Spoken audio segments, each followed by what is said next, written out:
오늘은 옳지 않지만 지혜 있는 정직이, 옳지 않지만 지혜 있는 정직이, 이런 제목으로 하나님 말씀 나누도록 하겠습니다. 우리가 바로 앞에서 예수님께서 말씀하신 세 가지 비유가 있었음을 알고 있는데, 그리고 이제 불의한 청지기 비유를 말씀하십니다. 일단 이 이야기는 예수님께서 이제 얼마 안 있으면 세상을 떠나실 텐데 그 전에 하시는 말씀 중에 하나라는 것을 염두에 두면서 볼 필요가 있습니다. 우리 1절 함께 읽어보겠습니다. 또한 제자들에게 이르시되 어떤 부자에게 청지기가 있는데 그가 주인의 소유를 낭비한다는 말이 그 주인에게 들린지라. 아멘. 또한 제자들에게 이르시되, 이것은 제자들을 가르치기 위해서 주신 말씀이다 라고 말씀하고 있습니다. 매우 중요한 부분이죠. 누구한테 가르치느냐에 따라서 얘기가 좀 다릅니다. 우리가 성경을 보다 보면은 디모데 전후서, 디도서 이런 것은 목회 서신이라고 씁니다. 왜냐하면 그 서신을 받는 사람이 목회자였어요. 그러니까 저 같아도 그렇죠. 누구한테 쓸 때 목사님에게 쓰는 거랑 교우들에게 쓰는 거랑 조금 다를 수밖에 없습니다. 그래서 누구에게 쓰느냐에 따라 좀 다른데, 예수님께서 지금 이거 제자들에게 하시는 말씀이니까 세상 사람들한테 하는 얘기가 아니에요. 그리고 그냥 예수님 따르는 많은 무리에게 하신 얘기가 아닙니다. 예수님을 정말 따르겠다고 작정한 사람들한테 하시는 말씀인데, 이 부분에서 주님께서 지혜에 대해서 말씀을 하세요. 주님을 따르는 사람들에게 지혜가 필요하다. 여기 오늘도 여러분들이 새벽에 많이 오셨는데 우리에게 참으로 중요한 것 중에 하나가 지혜인 것입니다. 자, 제자들에게 말씀하시는데 어떤 부자에게 청지기가 있는데 이렇게 말씀하죠. 이거를 그 영어에서는 a manager of the household of high officer, a steward 이렇게 표현하는데 높은 위치에 있는 사람을 얘기합니다. 이 청지기는요, 노예가 아니에요. 이걸 보면서 노예인가 보다 이렇게 생각하시면 안 됩니다. 그게 아니고 자유인입니다. 여기서 얘기하는 사람. 아마도 토지 경영 업무를 맡은 것이 아닐까 이렇게 추정해 볼 수가 있는데, 빚진 자들은 연간 생산량의 일정량을 임대료로 지불했을 수도 있고, 하여간 이런 사람은 오늘날의 전문 경영인이라 이렇게 생각할 수 있어요. 그러니까 아주 대기업에서 자기 스스로가 주주는 아니라 할지라도, 그 회사의 지분을 많이 갖고 있는 사람은 아니라 할지라도 전문적으로 이 회사를 경영해달라 이렇게 해서 이제 맡기는 경우가 있죠. 그런 사람에 해당한다 이렇게 볼 수가 있습니다. 그런데 그가 주인의 소유를 낭비한다는 말이 그 주인에게 들린지라 이렇게 말씀합니다. 이 말은 불의한 행동을 했다 이런 얘기입니다. 소유를 낭비하고 있다. 이것은 소위 부실 경영을 얘기합니다. 경영을 하는데 부실하게 경영하고 있다. 그렇다고 해서 뭐 횡령을 했다라든가 사기를 쳤다 이런 뜻은 아닌 것으로 보여집니다. 잘하는 건 아닌데 그렇다고 해서 매우 사악한 일을 했다는 뜻은 아닌 것 같고, 2절 함께 읽어보겠습니다. 주인이 그를 불러 이르되 내가 내게 대하여 들은 이 말이 어찌 됨이냐. 내가 보던 일을 세마라. 청지기 직무를 계속하지 못하리라 하니. 아멘. 주인이 그를 불러 이르되 내가 내게 대하여 들은 이 말이 어찌 됨이냐. 불러서 해명을 요구합니다. 그리고는 내가 보던 일을 세마라 이런 얘기를 합니다. 제대로 된 해명을 못한 것으로 보여집니다. 따라서 해고하는 것이죠. 후임이 잘 인계받을 수 있도록 하라는 것입니다. 급하게 쫓아내지는 않습니다. 이건 일단 이야기니까 그럴 수 있겠죠. 그러면서 청지기 직무를 계속하지 못하리라 이런 얘기를 합니다. 청지기직을 떠나기 전에 정리할 기회를 가지게 되기는 하는 것이죠. 자, 그러면서 약간의 시간이 있는데 3절 함께 읽어보겠습니다. 청지기가 속으로 이르되 주인이 내 직분을 빼앗으니 내가 무엇을 할까? 땅을 파자니 힘이 없고 빌어먹자니 부끄럽구나. 아멘. 주인이 내 직분을 빼앗으니 내가 무엇을 할까? 이제 미래에 대한 고민이죠. 그동안은 그래도 경영을 할 수 있는 위치에 있었는데, 우리 식으로 얘기하면 그래도 회장이나 사장이나 뭐 이렇게 해가지고 내 거는 아니지만 그래도 타이틀도 있고, 저도 이제 그런 사람들 간혹 봐서 하는데, 이제 우리나라 표현에 뭐 바지 사장이다 뭐 그러기도 하고, 힘은 없지만 그래도 사장이에요. 이름 있는 데에서 사장이에요. 타이틀도 딱 찍어주고, 그럼 사람들이 보면 와 그러는데, 이제 실제적으로 이게 내게 아니니까 내 마음대로 하는 것도 아니고, 이거 가지고 뭐 내가 뭘 할 수 있는 건 아닙니다. 근데 이제 쫓겨나게 됐단 말이에요. 그럼 앞으로 이 명함 계속 못 쓰잖아요. 그렇죠? 네. 내가 어느 회사 사장입니다. 이럴 수가 없잖아요. 그럼 그것보다도 더 중요한 건 먹고 살아야 되는데, 남들은 내가 이 지위도 있고 그러니까 괜찮은 줄 아는데 그게 껍데기지 그게 뭐 내게 아니지 않습니까? 그러니 이제 일을 해야 먹고 살 터인데 가진 건 없으니까 땅을 파자니 힘이 없다. 육체 노동을 할 만한 강한 힘이 없다는 것입니다. 사실 뭐 대체로 어느 정도 위치 올라간 사람들 보면 아주 젊지는 않죠.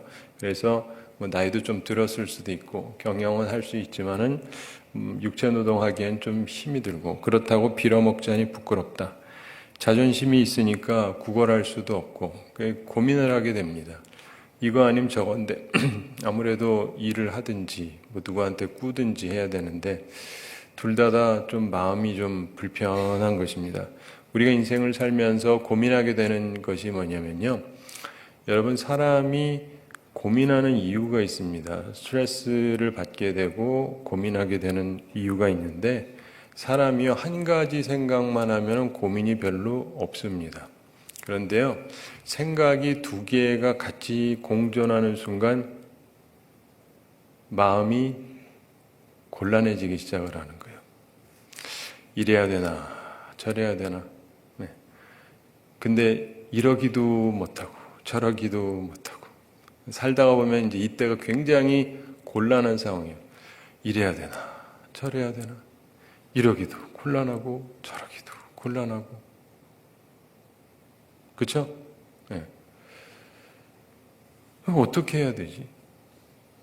어차피 이제 직은 쫓겨나게 되는 것이고, 이제 순간 얼마까지 있다라는 얘기도 정확하게 여기 나와 있지 않습니다. 근데 어쨌든 이 직을 계속 유지할 수도 없고, 뭐 끝난 거예요 일단. 그런데 일단은 약간의 시간이 있긴 한데, 그 시간 동안 이제 자신의 미래를 고민을 해야 됩니다. 이제 앞으로 돈이 없고 직위도 없고 어찌할 것이냐. 여러분, 인생을 살면서 이런 부분에 대해서 잘 생각해 볼 필요가 있어요. 이런 거를 생각할 필요가 있는 것이, 남의 일도 그렇고 내 일도 그렇고 나랑 가까운 사람도 그렇고 이런 일들이 생깁니다. 우리나라 대통령이 아마 이 상황이 아닐까 싶습니다. 이러지도 못하고 저러기도 못하고. 전 지금 누구 편드는 게 아니고, 무슨 말인지 아시죠?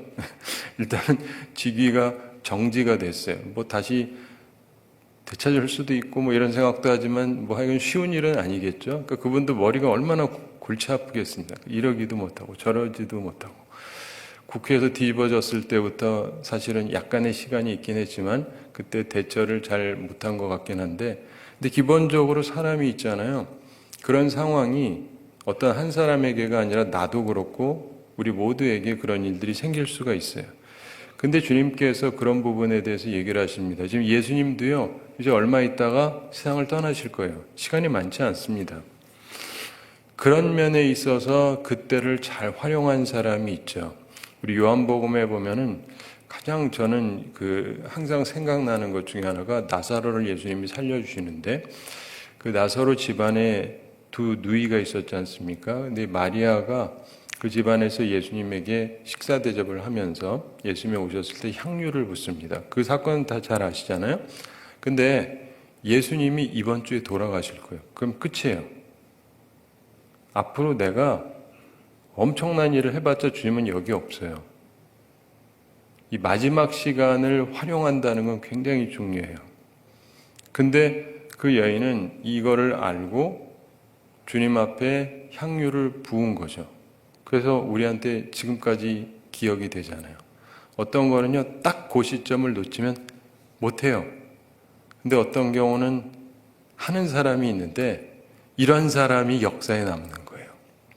역사에 남아요. 근데 어쨌든 이 사람이 좀 고민을 하다가 나름대로 답을 찾습니다. 이 사람은 좋은 사람은 아닌데 예수님께서 이 경우를 통해서 우리더러 뭔가를 배우라고 가르쳐 주시는 겁니다. 4절 함께 읽어보겠습니다. 내가 할 일을 알았도다. 이렇게 하면 직분을 빼앗긴 후에 사람들이 나를 자기 집으로 영접하리라 하고. 아멘. 내가 할 일을 알았도다. A냐 B냐, A도 B도 아니고 제3의 길을 찾은 거예요. 내가 할 일을 알았도다. 이렇게 하면 직분을 빼앗긴 후에 사람들이 나를 자기 집으로 영접하리라. 내 직분 안 뺏길 거야가 아니라 그 방도를 찾은 게 아니라 뺏긴 다음에 어떻게 될지를 생각한 겁니다. 나름대로 살 길을 생각한 것입니다. 우리나라와 비슷하게 지금 미국의 대통령이 존 바이든이라고 하는 대통령이 지금 12월이잖아요. 이제 자기 자리가 얼마 안 남았습니다.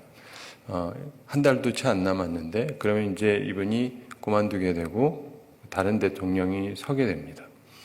자기에게 남은 날이 별로 없잖아요. 남은 날이 별로 없는데 그 사이에 무엇을 할 것인가 이분도 생각을 많이 하겠죠. 여러분도 내가 지금 있는 동안 뭐 할 거냐 이렇게 생각할 수 있는데 이분이 생각을 하다가 특이한 일을 해가지고 세계 뉴스가 된 게 있습니다. 이분이 아들이 있는데 아들이 조금 문제를 많이 일으켰어요. 우리나라도 예전에 보면은 대통령들의 아들들이 문제를 일으켜가지고 감옥 갔다 오고 그랬던 기억 갖고 계시죠? 예.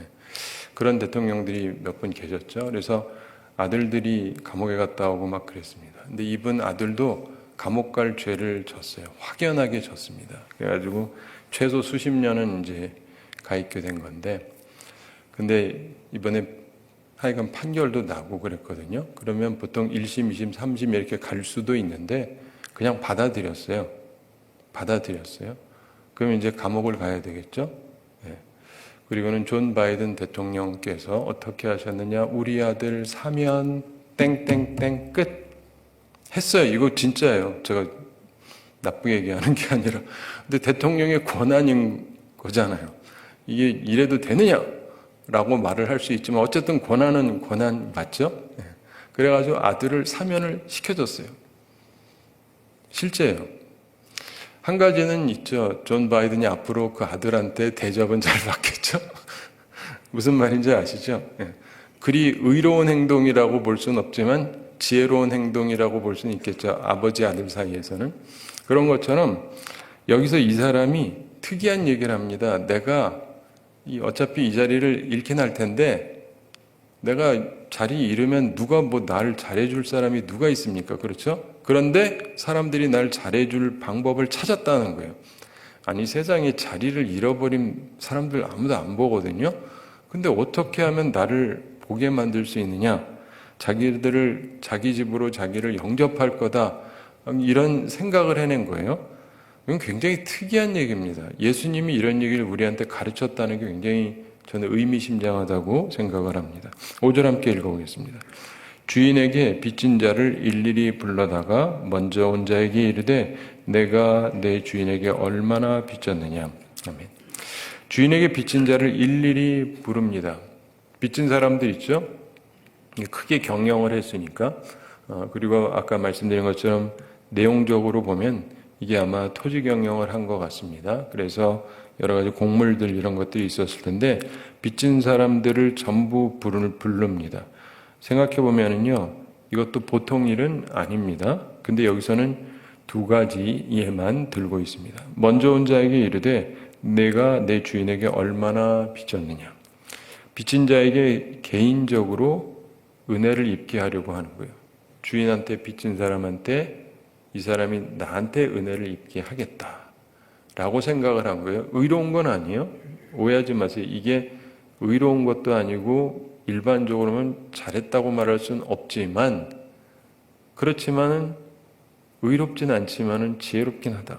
이런 얘기를 주님이 말씀하려고 하는 거예요. 6절 함께 읽어보겠습니다. 말하되 기름 100말이니이다. 이르되 여기 내 증서를 가지고 빨리 앉아 50이라 쓰라 하고. 아멘.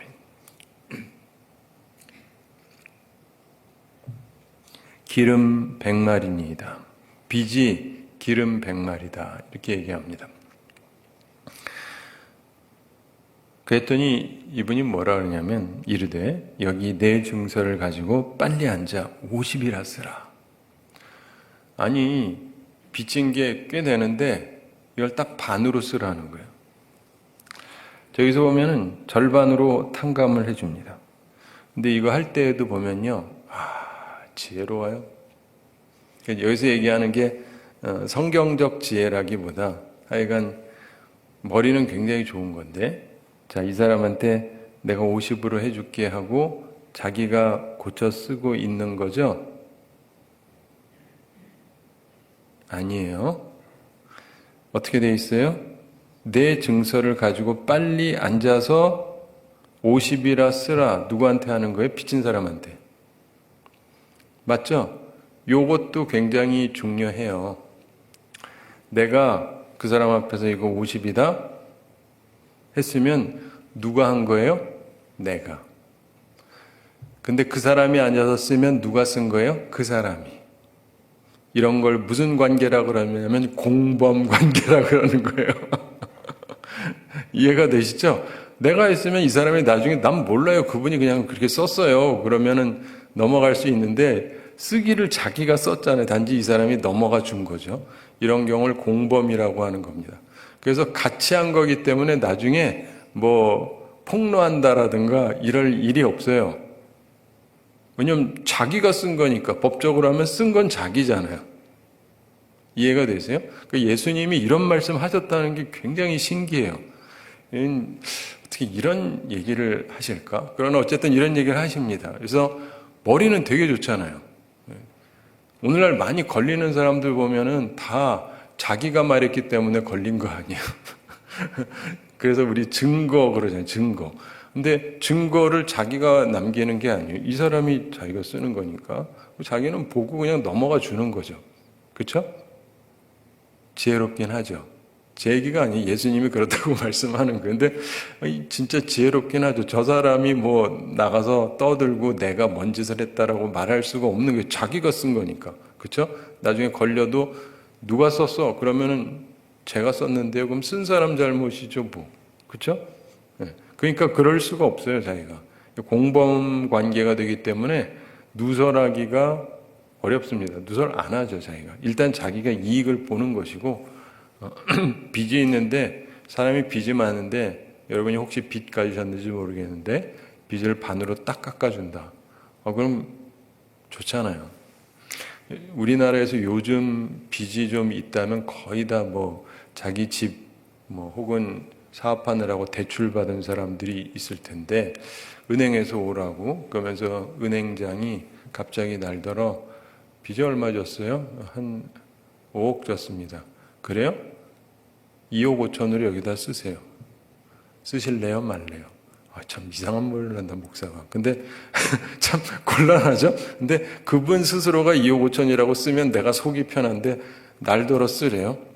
그러면 2억 5천을 쓰기로 했으면 그 다음에 나가서 저 은행장이 날더러 이렇게 했다라고 말하긴 곤란하죠? 쓴 건 내가 쓴 거니까. 그러니까 이 사람이 하는 걸 보면 굉장히 지혜롭게 일을 하는 게 맞아요. 잘했다는 얘기는 아니지만 굉장히 지혜롭다. 7절 함께 읽어보겠습니다. 또 다른 이에게 이르되 너는 얼마나 빚졌느냐? 이르되 밀 100석이니이다. 이르되 여기 내 증서를 가지고 80이라 쓰라 했는지라. 아멘. 또 다른 사람한테 물어봤더니 이 사람은 밀 100석을 빚졌다 이렇게 얘기합니다. 그랬더니 80이라고 써라 이렇게 얘기를 합니다.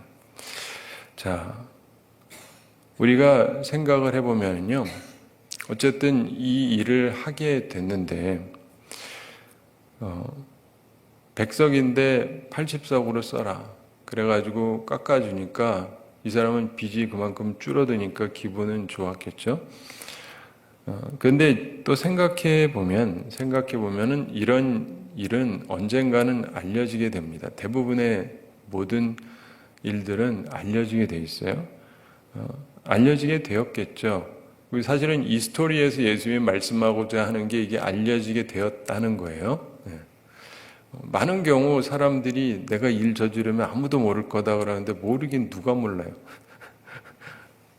낱말은 새가 듣고 반말은 쥐가 듣는다 뭐 이런 말 있잖아요. 그래서 아무도 모를 것 같은데 하여간 알고, 그리고 또 내가 믿고 얘기했던 사람들이 그렇지 않고 내 비밀을 누설하기도 하고, 공동 범죄자니까 얘기 안 할 것 같은데 또 그 가운데 또 얘기하는 사람도 있고 뭐 이런 일들이 있어요. 근데 아마도 빚진 자들은 이것이 불의한 일인 줄 몰랐을 수도 있어요. 그렇죠? 여러분이 갑자기 은행에서 빚이 10억 있는데 오라 그러면서 5억으로 써라 아니면 8억으로 써라 그럼 그게 설마 하면 안 되는 걸 하라 그럴 거라고 생각 안 하잖아요. 거기 장이. 그렇죠? 네. 그렇기 때문에 이 사람들은 별 생각 없이 했을 수도 있어요. 청지기가 주인을 설득해서 지금 선을 베푸는 것이다 이렇게 생각했을 수도 있습니다. 그렇죠? 결국 사람들은 주인과 청지기를 함께 칭찬했을 것입니다. 주인이 알게 됐을 때. 자, 생각을 해보세요. 은행에서 나 탕감해 줬어. 그래서 절반을 깎아줬어. 20%를 깎아줬어. 그러면서 너무 좋다고. 이 주인도 참 선한 분이고 이 청지기 이분도 참 선한 분이고 얼마나 좋으냐. 뭐 이렇게 됐을 확률이 높아요. 그렇죠? 네, 지금 무슨 죄를 범했다라는 생각은 안 들죠. 누가 뭐 불러다가 막 깎아주고 누가 그럽니까? 그리고 깎아주는 게 범죄일 거라고 생각하는 일이 없잖아요. 그럴 일 자체가 없으니까. 그래서 주인이 들었을 때는 얘기가 어떻게 되냐면요. 사람들이 주인을 다 칭찬해요. 야, 정말 훌륭한 분이다. 빚을 말이야, 우리 안 그래도 이렇게 힘들어 죽겠는데 빚을 그냥 막 깎아주고 그 얘기를 들었을 때 주인이 어떨까요? 이 곤란함을 이루 말할 수가 없죠. 나 잘했대는데, 나 훌륭하다는데, 난 줄 생각이 없지만, 어쨌든 이미 돈은 나갔어요. 그리고 사람들이 다 날 훌륭하다 그래요. 그때 주인이 어쩔 거냐. 8절 함께 읽어보겠습니다. 주인이 이 옳지 않은 청지기가 이를 지혜롭게 하였으므로 칭찬하였으니 이 세대의 아들들이 자기 시대에 있어서는 빛의 아들들보다 더 지혜로움이니라. 아멘.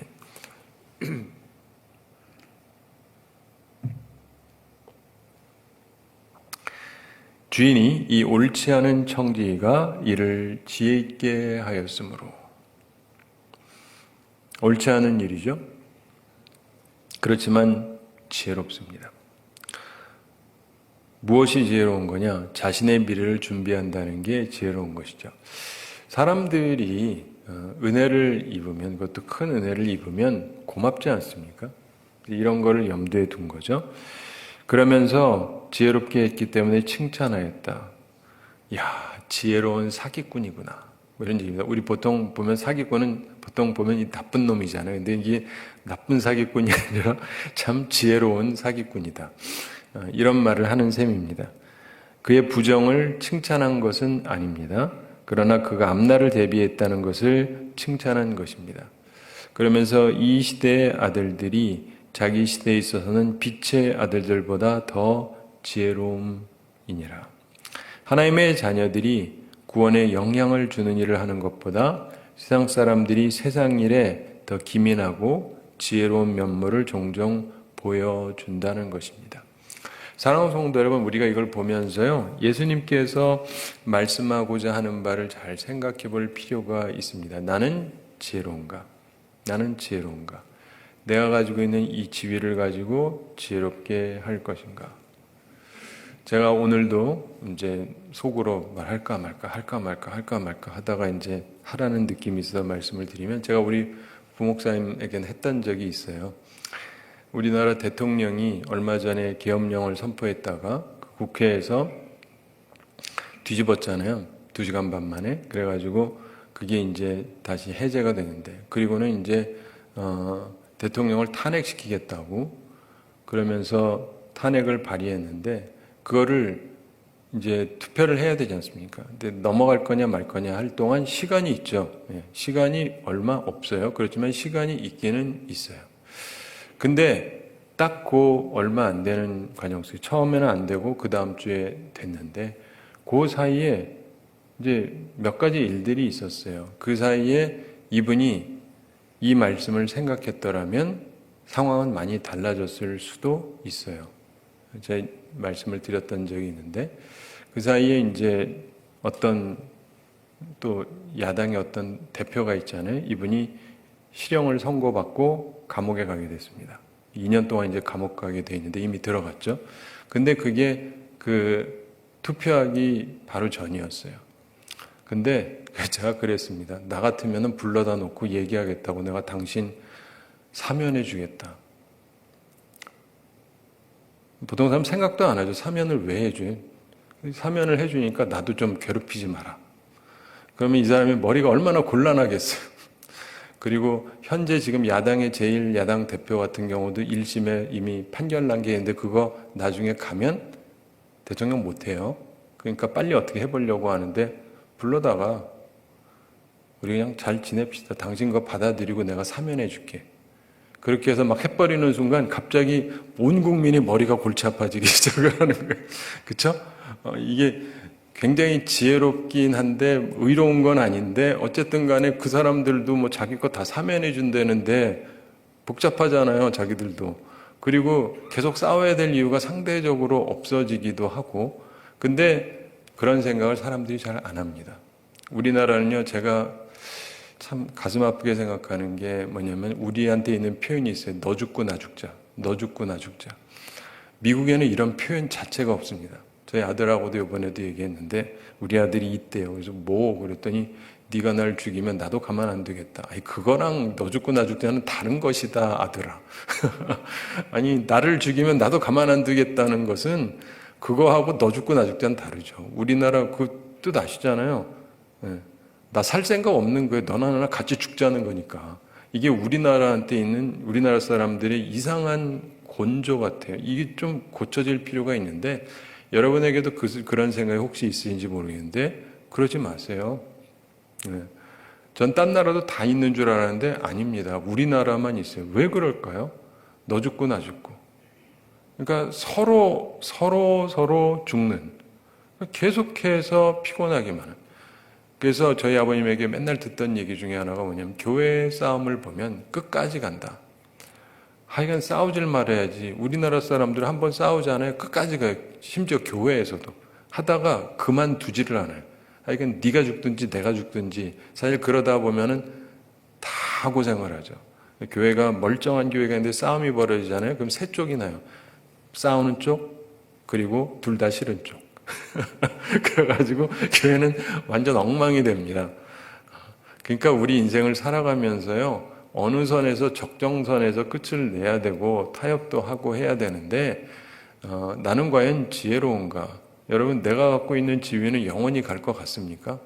영원히 가는 건 아무것도 없어요. 하나님만 영원하시지 우리 갖고 있는 힘과 권력은요 영원하지가 못합니다. 그러므로 내게 무엇이 주어졌을 때 나는 지혜롭게 살아가는가? 지혜롭게 살아가는가? 지혜롭게 살아가는가? 자, 9절 함께 읽어보겠습니다. 내가 너희에게 말하노니 불의의 재물로 친구를 사귀라. 그리하면 그 재물이 없어질 때 그들이 너희를 영주할 처소로 영접하리라. 아멘. 내가 너희에게 말하노니 불의의 재물로 친구를 사귀라. 예수님께서 제자들도 앞날을 내다보기를 원하신다는 것입니다. 내가 너에게 말하노니 불의의 제물로 친구를 사귀라. 참 이상한 말입니다. 불의의 제물로 친구를 사귀라. 준비하기를 원하신다는 거예요. 선한 목적으로 제물을 써서 가난한 자에게 베풀기를 원하신다는 것입니다. 그리하면 그 제물이 없어질 때 그들이 너희를 영주할 처소로 영접하리라. 주님이 말씀하십니다. 이 불의한 청지기의 지혜로움, 미래를 대비하는 것을 칭찬하셨습니다. 핵심을 이해할 필요가 있는 것이죠. 간혹 옳은데 어리석은 자들이 있습니다. 옳아요. 근데 어리석어요. 그런 사람들이 생각보다 굉장히 많습니다. 어리석지 말아야 됩니다. 예수님께서 뱀같이 지혜롭고 비둘기처럼 순결하라고 말씀하셨습니다. 근데 하여간 나는 옳으니까 그렇죠. 싸울 때도 보면 다 자기들이 옳대요. 나는 틀렸는데 싸운다 하는 사람 보신 적 있으세요? 다 싸우면서 보면 다 싸움의 이유가 있어요. 자기들 딴에. 자기가 다 옳대요. 그러면서 계속 싸웁니다. 근데 옳은데 다들 어리석어요. 네. 과연 옳은가도 또 별개의 문제지만 참 문제점 중에 하나가 뭐냐면 어리석다는 거죠. 여러분, 싸움에서도 전쟁을 할 때 전략에서 최고의 전략이 뭡니까? 안 싸우고 이기는 거예요. 싸우면 이겨야죠, 당연히. 싸우면 이겨야죠. 근데 싸워서 이기는 거는 하수고, 진짜 최고의 수는 안 싸우고 이기는 거예요. 그게 되나? 됩니다. 그러니까 최고의 전략가가 그런 거죠. 우리 인생을 살아가면서 보면은 과연 나는 지혜가 있는가? 그런 면에서 여러분은 지혜로우신가? 미래를 대비하고 있는가? 생각해 보시기 바랍니다. 이건 우리한테 필수적으로 있어야 돼요. 우리는 주님의 제자들인데 지혜로워야 됩니다. 불의의 제물로 친구를 사귀라. 저는 오늘날 한국 교회를 보면서 마음으로 갖는 슬픔 중에 하나가 뭐냐면, 한국 사회가 이미 선진국이다 이러고 있는데, 한국에 있는 많은 목회자들이 삶 사는 게 힘들어요. 본래 담임 목사가 되고 위임이 되고 그러면 생활을 책임지기로 약속을 한 거거든요. 그래서 풍요로워야 되는데 풍요로움은 고사하고 여러 면에서 고민하는 분들이 많습니다. 근데 우리나라가 후진국이라면 그런 게 이해가 가죠. 돈이 없으니까. 그리고 교회들이 다 조금 해서 20-30명밖에 없다면 이해가 되는데 그것도 아니고, 교회도 어느 정도 숫자가 되기도 하고 재산이 꼭 없는 것만도 아닌데 왜 목회자는 이토록 예전에 후진국 같은 입장으로 사는가? 물론 몇몇 많이 받는 분도 있긴 하지만 그건 소수에 불과하고 전반적으로 보면은 이런 상태인데, 오늘 이 말씀으로 잘 생각해 보시기 바랍니다. 주의 종들이 주로 하는 게 뭔지 아세요? 축복입니다. 축복권이 누구한테 있는지 아시죠? 예. 거지도요, 자기한테 잘해주는 사람을 축복합니다. 제가 거지들 잘해줘 봐서 알거든요, 미국에서. 주면은 이 사람들이 맨날 God bless you, God bless you. 하나님이 당신을 축복하기를 원합니다. 기분 좋아요. 내가 목사인데도. 거지가 날 축복해줘도 기분이 좋습니다. 왜냐하면 진심이 담겨 있잖아요. 진심이. 그러면서 복받은 부분도 좀 있다고 봐요. 제 아내가 그런 말을 굉장히 많이 들었거든요. 그래서 남들이 모르는 복을 꽤 많이 받았어요. 근데 인생을 살아가면서 보면은 복을 빌어야 되는 사람이 복을 빌고 싶은 마음이 생겨야 제대로 복이 가지 않겠어요? 근데 한국 교회를 보면서 느끼는 것은 과연 교우들의 그런 마음을 보면서 목사가 진정으로 하나님께 복을 빌까? 표면적으로는 빌죠. 근데 그렇다고 해서 이게 복이 임하겠는가? 그런 면에서 좀 생각해 볼 필요가 있어요. 불의의 제물로 친구를 사귀라. 어차피 내 것도 아닌데. 근데 주의 종을 좀 잘해줄 마음들을 갖는다면 세상이 얼마나 좋을까? 근데 요즘에 우리 통합 측에서도 도저히 안 되겠다 싶어가지고 이중직을 허용했다라는 걸 들어본 분이 있을 거예요. 그 예전에는 목사가 되면 일하면 안 돼요. 주일에만 전념했거든요. 근데 교회가 이제 사례도 잘 안 해주고 그러다 보니까 목사가 먹고 살 길이 없으니까 내가 딴 직업을 갖고 돈을 번다. 이거를 법적으로 허용을 했어요. 이거는요, 비극입니다. 비극. 게다가 선진국이라는 나라에서 이런 일을 하는 나라는 세상에 하나도 없나니 대한민국밖에 없을 것이다. 그러면서 경제가 잘 되기를 바란다고요. 사랑하는 성도 여러분, 제가 오늘도 조금 별로 기분 좋지 않은 얘기를 했는지는 모르겠지만은요, 마음보를 잘 먹어야 돼요. 마음을 선하게 먹어야 됩니다. 그래야 하나님의 은총이 임하죠. 우리 한국 교회는요, 한국 교인들부터 마음이 좀 변해야 돼요. 선진국 백성다운 생각을 해야 돼요. 선진국이라는 건 어려운 사람이 없어야 되는데 어떻게 그들의 지도급인 목회자들이 먹고 살기가 힘든 거를 정상이라고 생각을 합니까? 그건 아니죠. 그런 면에 있어서 나는 불의의 제물로 친구를 사귀고 있는가? 그래서 나도 영접받을 수가 있는가? 인생에는요, 누구든지 황혼의 때가 오기도 하고 힘들 때가 오기도 하는데 그런 때를 위해서 나는 준비된 심정으로 살아가고 있는가? 한번 생각해 보시기 바랍니다. 오늘은 성탄절입니다. 특별히 예수님이 오셨을 때 그분을 온전히 맞은 사람이 별로 없었죠. 그런데 온전하게 맞은 사람들에게 하나님의 은혜가 임합니다. 성탄절이 되면 하늘에는 하나님께 영광, 땅에는 평화 이렇게들 많이 얘기하는데 그게 아니라 땅에는 하나님의 기뻐하심을 입은 사람들 중에 평화로다가 이게 천사의 말이에요. 아무에게나 평화가 임하는 게 아닙니다. 하나님의 기뻐하심을 입은 사람들 중에 평화가 있는 거예요. 하나님의 기뻐하심을 얻으려면 하나님의 마음을 감동시켜야 돼요. 이 주인이 봤던 것처럼 이 불의한 청지기를 보면서도 참 네가 지혜롭기는 하다.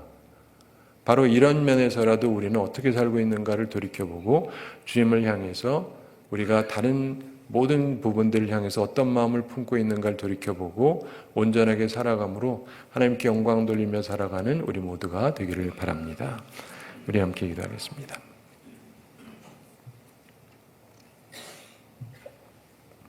사랑의 하나님 아버지 은혜를 감사드립니다. 우리를 사랑하시고 오늘도 저희에게 귀한 말씀 허락하심을 감사드립니다. 주의 말씀을 기억하면서 우리가 이 불의한 청지기를 보면서 그가 지혜롭게 행동했던 것을 보며 주님께서 가르치려고 하셨던 바를 저희들이 깨달아 알게 하여 주시옵소서.